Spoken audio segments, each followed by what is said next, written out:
Hello, Judge. Opponent.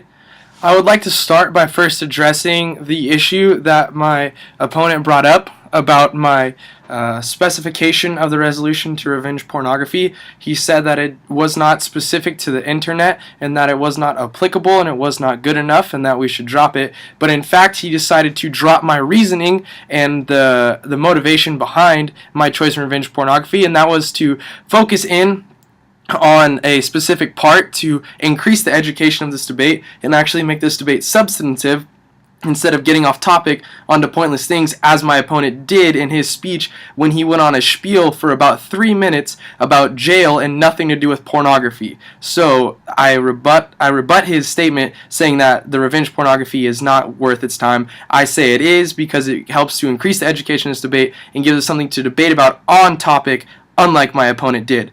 Moving on, he then also went on to say that the pictures of the person might be their property, and while that is still agreed or disagreed upon, there are numerous different photo laws that go out that make people get consent before they can publish those pictures online, before they can do anything with them. There are media releases that photographers have to fill out. They can't just take a picture of someone and just throw it up on the internet. That just doesn't work. Also, the personal information that was tagged along with Holly Jacobs' photos was an issue. He was not allowed to release her information, where she worked, phone number, address, all those things, because that caused more problems for her. He again dropped that one as well. Moving on, and I will decide to rebuttal against his jail argument, even though it has nothing to do with pornography. As he decided to miss is what I stated, is that there would be a and or when it came to jail and fine. It wasn't a definitive jail and fine.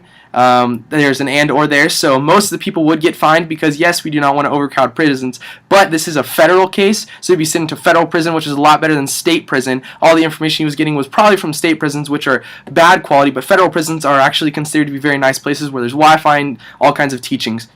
Also, the reason why jail sentence has to be tagged along is people like Hunter Moore are making millions of dollars, so finding them a couple grand isn't going to do anything. In fact, they get more press and they could care less about it. So you have to make the punishment strong enough to deter them from doing it again.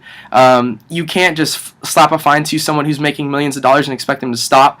There has to be something that is going to be strong enough to enforce this and to stop this problem, because in the end, if we can stop one person from posting revenge porn, and we could stop one person from committing suicide because they had their information released, like the young men in New Jersey did when their homosexual photos were released, then we have won. So, Judge, if you agree with me and you agree that this is better,